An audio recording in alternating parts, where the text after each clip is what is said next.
Hola, muy buenos días, ¿cómo están? El tema de hoy será la dislalia. Pero, ¿a qué se debe la dislalia? Bueno, este es un problema asociado al desarrollo del lenguaje. Esto sucede en las etapas infantiles y tiene una dificultad para niños mayores de 4 años. Entonces, ¿cómo se explica esta anomalía? Esta es una anomalía del sistema nervioso. Asimismo, es un problema de pronunciación en la articulación de ciertas palabras o de ciertas letras. Pero entonces les cuento, ¿cuáles son las causas de este problema? Bueno, estas son 3 causas. La primera es una causa funcional. Esa causa funcional se debe frecuentemente a un mal manejo del aparato fonador, a un mal manejo en el cuerpo humano que se encarga de ampliar los sonidos en el momento de hablar o de articular. Una segunda causa es un problema auditivo en donde el niño no puede oír bien ni entender correctamente los sonidos. Y un tercer problema ya es orgánico. Entonces la disglosias es una malformación del órgano que interviene en el habla. Ahora seguimos con las características. Estas características podemos empezar con la palabra. Por ejemplo, dis, que significa dificultad o anomalía. Y lalia significa habla. Entonces, la dislalia es un problema que afecta la habilidad del habla y se caracteriza por la inadecuada articulación de fonemas. Por ejemplo, según la clasificación de M5, este nombre se cambia por trastorno de sonido del habla. Entonces podemos tener ejemplos de tener problemas con el habla en algunas letras. Por ejemplo, la palabra bata y lata. Entonces el niño tiende a decirla igual. Gracias.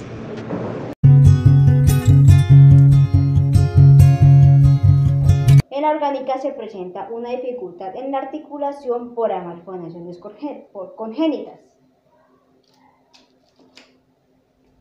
Ahora tenemos la disglosia.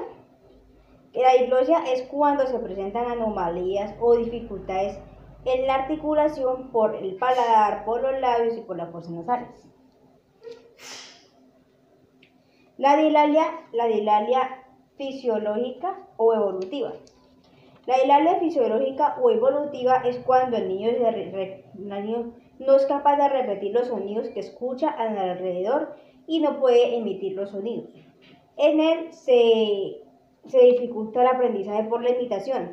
Esa es la característica de esta dislalia.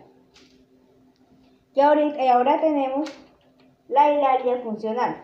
Es cuando no se produce un funcionamiento en el órgano periférico cuando se genera el habla, o cuando esta no está provocada por las malformaciones o las lesiones que se presentan. Esta se presenta por una mala articulación en algunos fonemas. Ahora les voy a hablar sobre estas. Estas son: betacismo es cuando se presenta dificultad por la letra B.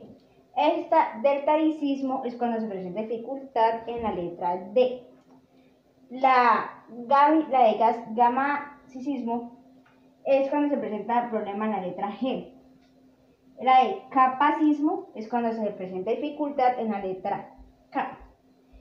La mistacismo es cuando se presenta fallas en la letra M. Rotacismo es cuando se presenta fallas en la letra R. Sigmatismo es cuando se presentan fallas en la letra S. ¿Qué ocurre cuando no se trata o se corrige la dislalia? Cuando esta no es tratada, se instaura en la persona un patrón de habla incorrecto que afecta a su discurso. Esto puede provocar una falta de seguridad que afectará principalmente en su vida diaria y a sus relaciones sociales.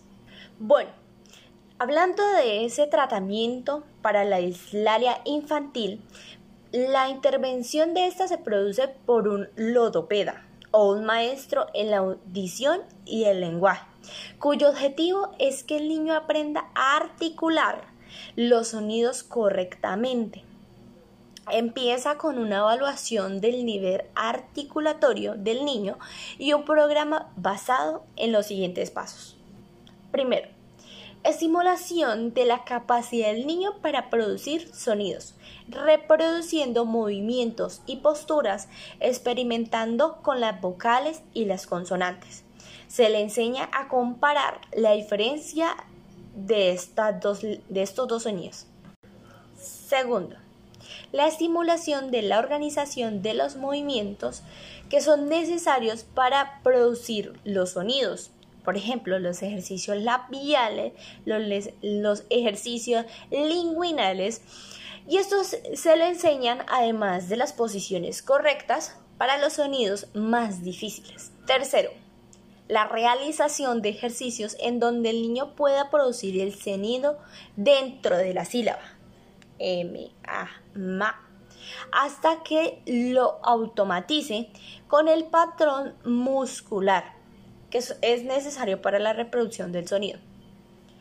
Cuarto, al llegar a este punto, el niño estará preparado para empezar a utilizar las palabras completas a través de los juegos.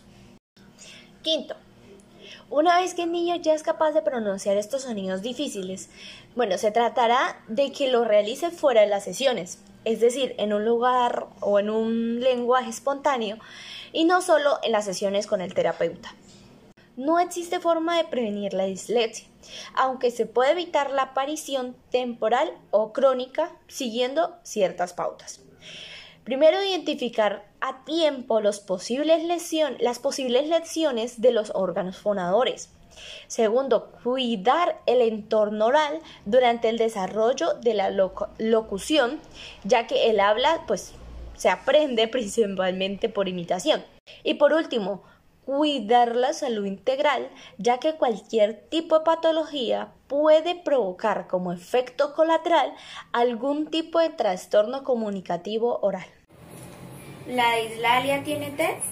La prueba de articulación de fonemas es una prueba para evaluar la existencia de la dislalia funcional en la población infantil comprendida fundamentalmente entre los 5 y los 8 años de edad, siendo incluso válida para edades superiores en que aparezcan defectos de articulación.